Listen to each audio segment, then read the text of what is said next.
Oi, pessoal, boa noite. Olá, boa noite. Depois de encontros com aliados neste fim de semana, o presidente Michel Temer substituiu o ministro da Justiça, Osmar Serralho. Aliados do governo, investigados pela Lava Jato, pressionavam pela saída do ministro porque ele não mostrou controle sobre a Polícia Federal. O novo ministro da Justiça será Torquato Jardim, que hoje comanda o Ministério da Transparência. A bancada do PMDB na Câmara indicou Serralho para o lugar de Torquato. A troca de comando no Ministério da Justiça acontece no momento em que o presidente Michel Temer é investigado no Supremo Tribunal Federal sob as acusações de obstrução de justiça, organização criminosa e corrupção passiva. O presidente Michel Temer manteve a agenda de encontros para enfrentar a crise que atingiu o governo desde que ele se tornou alvo de inquérito no Supremo Tribunal Federal há 2 semanas. No Palácio do Jaburu, Temer acertou no fim de semana com aliados os detalhes para fazer trocas no ministério. A saída de Osmar Serralho da pasta da Justiça, que vinha sendo analisada há alguns dias, foi anunciada hoje. O presidente vinha sendo pressionado por aliados e ministros investigados pela Lava Jato a tirar Serralho, considerado fraco e sem autoridade sobre a Polícia Federal, que é subordinada ao Ministério da Justiça.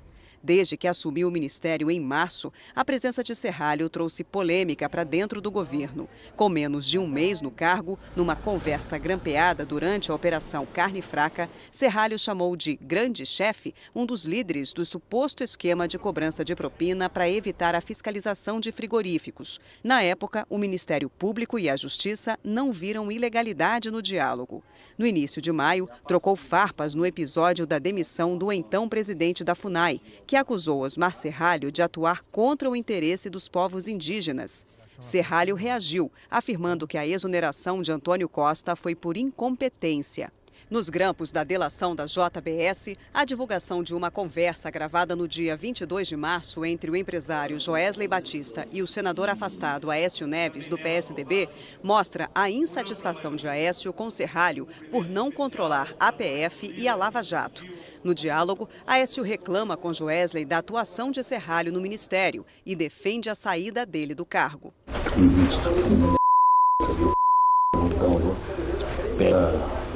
Está passando mal de saúde, o pé está saindo. Michel está doido. Eu vi só eu e ele ontem em São Paulo. Quero dando cara no Osmar Serralho, porque ele errou de novo nessa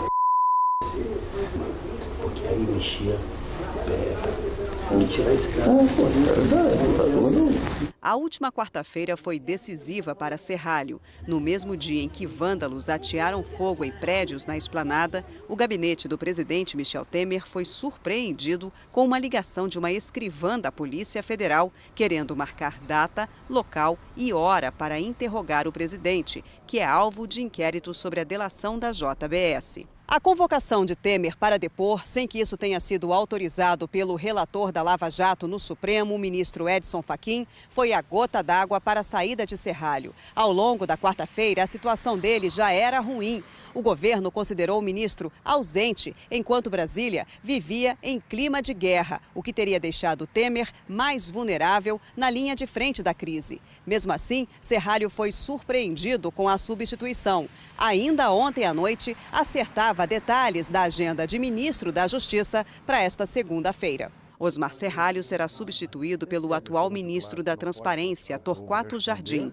A bancada do PMDB na Câmara indicou Serralho para o cargo de Torquato. No meio da tarde, Temer foi para Maceió visitar áreas alagadas pelas chuvas. O novo ministro da Justiça estava na comitiva. Perguntado sobre a troca de ministros, Temer preferiu não entrar em detalhes. Presidente, por que a troca de ministros, presidente? Esse é outro assunto. Crítico da Lava Jato, o novo ministro da Justiça, Torquato Jardim, não disse se vai manter ou não a atual direção da Polícia Federal. Em nota, a Associação de Delegados da Polícia Federal criticou a nomeação dele. Auxiliares mais próximos do presidente Temer consideram que Torquato Jardim tem mais trânsito com setores do judiciário. O jurista Torquato Jardim foi convidado hoje de manhã, quando foi ao Palácio do Jaburu conversar com o presidente Michel Temer. Torquato Jardim era ministro da Transparência desde junho do ano passado. Considerado um dos maiores especialistas em direito eleitoral do país, Torquato Jardim já foi ministro do TSE 2 vezes, entre as décadas de 1980 e 1990, na cota reservada a advogados. E assume o cargo de ministro da Justiça às vésperas do julgamento pelo tribunal da ação do PSDB que pede a cassação da chapa Dilma Temer. A retomada do julgamento está marcada para o próximo dia 6 de junho. Na sexta-feira, antes de ser convidado oficialmente para o Ministério da Justiça, Torquato Jardim deu uma entrevista ao jornal Correio Brasiliense. A reportagem foi publicada hoje. O ministro Torquato foi perguntado sobre o julgamento no TSE. Ele disse que acha mais do que natural que haja um pedido de vista, o que atrasaria o resultado do julgamento. O ministro disse: não esperem que venha no dia 6, até porque as sessões estão marcadas para 6, 7 e 8 de junho. São pelo menos 3 dias de sessões e pode haver pedido de vista. O ministro, que já deu outras declarações, muitas vezes críticas à Lava Jato, também foi perguntado sobre o encontro entre Michel Temer e o empresário Joesley Batista, dono da JBS, tarde da noite no Palácio do Jaburu. Ele defendeu Temer. Disse: o presidente é um parlamentar há 24 anos e tem uma conduta de informalidade que é própria de quem é do Congresso. Ele tem uma descontração ao encontrar as pessoas, doadores de campanha, empresários. Ainda na entrevista ao Correio Brasiliense, o ministro disse que é preciso discutir a validade da gravação feita por Joesley, mesmo depois que o relator do caso, o ministro Edson Fachin, ter aceitado a gravação como legal. A jurisprudência diz que a escuta clandestina é válida se for para você se defender de uma acusação sofrida. Se ele chegou lá antes de iniciar a delação, ele não estava sofrendo acusação, então seria clandestina. Se ele chegou lá depois de ter iniciado a delação, aí você teria uma ação controlada contra o presidente da República sem a autorização de um ministro do Supremo. Isso tudo deveria ser esclarecido. Torquato Jardim é visto dentro do governo como uma pessoa com muito trânsito no judiciário e que poderia melhorar a interlocução do governo, por exemplo, com os ministros do Supremo Tribunal Federal, o que não acontecia com Osmar Serralho. Além disso, entre os auxiliares de Temer, Torquato é apontado como alguém que pode ter mais controle sobre a Polícia Federal. Agora à noite, por mensagem, perguntei ao ministro se ele vai mudar o diretor-geral da PF. Ele não respondeu diretamente. Disse que primeiro tem de ouvir as demandas do presidente Temer e fazer sua própria avaliação de todo o ministério.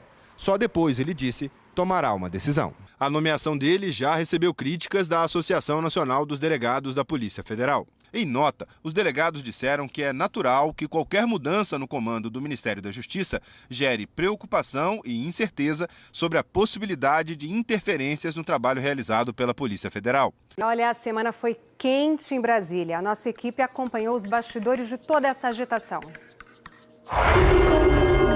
A semana começou com a Polícia Federal na rua. Tadeu Filipelli, ex-vice-governador do Distrito Federal, foi preso. Mais um capítulo da crise do governo federal. Filipelli ocupava até o fim da manhã o cargo de assessor especial do presidente Michel Temer. Despachava no 3º andar do Palácio do Planalto, o mesmo do gabinete da presidência. Ele e os ex-governadores José Roberto Arruda e Agnello Queiroz, também presos na operação, são suspeitos de superfaturamento de 900 milhões de reais na obra do estádio Mané Garrincha. Logo depois de ter sido preso, Filipelli foi exonerado. Em seguida, outro assessor especial de Temer, o ex-deputado Sandro Mabel, pediu exoneração.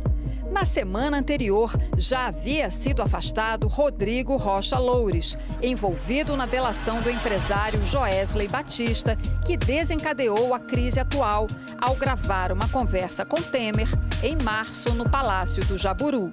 E eu dei conta, de um lado, o juiz, dá uma segurada, do outro lado, o juiz substituto, que é um cara que fica segurando os dois.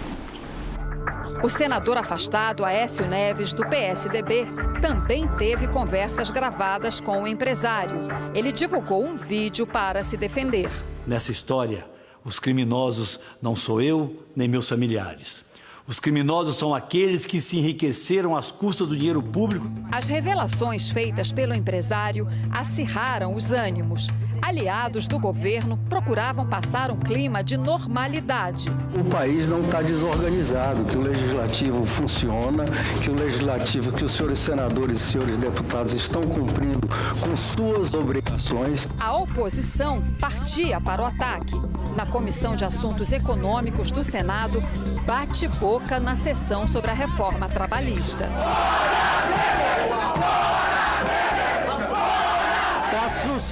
Seria apenas o prenúncio de uma semana em que Brasília iria pegar fogo. O protesto, organizado e pago por centrais sindicais, começou pacífico contra as reformas da Previdência e Trabalhista e pela renúncia do presidente Temer. A Polícia Militar montou uma barreira. Não demorou para que começassem os confrontos com um grupo menor, violento, os Black Blocs. A esplanada dos ministérios virou um cenário de batalha campal entre policiais e manifestantes. Este vídeo do jornal O Globo mostra PMs em frente ao Ministério da Agricultura. 2 policiais atiram a esmo na direção da multidão. Mais um confronto agora acontecendo entre policiais e manifestantes. Os policiais estão lançando bombas de efeito moral. Conseguiram com que os manifestantes retrocedessem um pouco.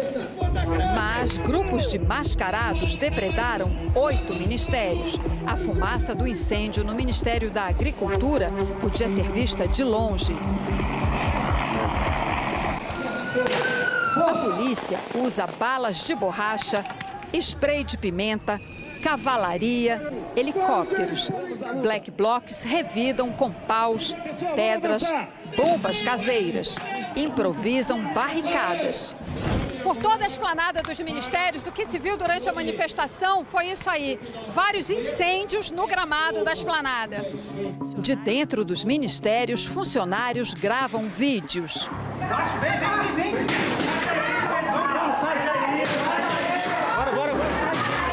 A essa altura, o presidente da Câmara, Rodrigo Maia, já havia pedido ao Planalto a presença da Força Nacional. Eu achava que era importante que a Força Nacional pudesse colaborar nesse momento junto com a Polícia do Distrito Federal. O governo federal acionou as Forças Armadas para garantir a lei e a ordem. Logo mais estão chegando tropas para assegurar que os prédios dos ministérios sejam mantidos incólumes. Ao todo, o protesto teve 49 feridos. Na Câmara, nervos à flor da pele. Não há a menor condição de continuar a sessão desse jeito. A oposição se retirou em protesto. Os aliados ficaram e votaram 7 medidas provisórias numa Brasília ocupada. O dia seguinte amanhece mais tranquilo. A ocupação da esplanada dos ministérios pelas Forças Armadas durou menos de 24 horas. Antes do meio-dia de quinta-feira, os militares do Exército desmontaram o esquema de segurança nos prédios públicos. Mas as más notícias para o presidente Temer não haviam acabado. O presidente da OAB, Cláudio Lamáquia, chega neste momento aqui na Câmara dos Deputados. Ele vai entregar o pedido de impeachment contra o presidente Michel Temer. Mas, num vídeo divulgado nas redes sociais, Temer tenta passar otimismo. O Brasil não parou e não vai parar. Continuamos avançando e votando matérias importantíssimas no Congresso Nacional. A Advocacia Geral da União anuncia que vai cobrar os prejuízos da depredação. Só na agricultura, R$1,5 milhão. Aqui no Ministério da Agricultura, o lugar mais danificado foi esta sala que fica no térreo. Aqui funcionava uma sala de reuniões com uma grande mesa redonda e 46 cadeiras. Os militantes tocaram fogo aqui dentro, houve um grande incêndio e não sobrou nada. Durante a noite, na casa do senador afastado Aécio Neves, do PSDB, nossa câmera registra um enorme entra e sai de políticos, ministros e advogados. O Supremo divulgou o material apreendido no apartamento de Aécio, no Rio de Janeiro. Comprovantes de depósitos e anotações. Numa delas está escrito CX2, seria, segundo a PF, uma referência à Caixa 2 de campanha. A defesa de Aécio, em nota, afirma que a referência a CX2 não significa qualquer indício de ilegalidade. Mais um abalo para Michel Temer. Na tarde de sexta-feira, a presidente do BNDES, Maria Silvia Bastos Marques, pediu demissão, alegando motivos pessoais. Maria Silvia esteve à frente do banco por 1 ano. O governo anunciou rapidamente o substituto, o economista Paulo Rabelo de Castro, que estava na presidência do IBGE. Em mais um desdobramento do inquérito que investiga Temer pela suposta prática dos crimes de obstrução à justiça, corrupção passiva e organização criminosa, o Procurador-Geral da República, Rodrigo Janot, pediu ao ministro Edson Fachin para tomar o depoimento do presidente. A defesa de Temer quer que ele fale só depois da perícia oficial da gravação da conversa entre ele e Joesley Batista. Nas mãos do STF estão os próximos capítulos da crise que mergulhou o Brasil na incerteza.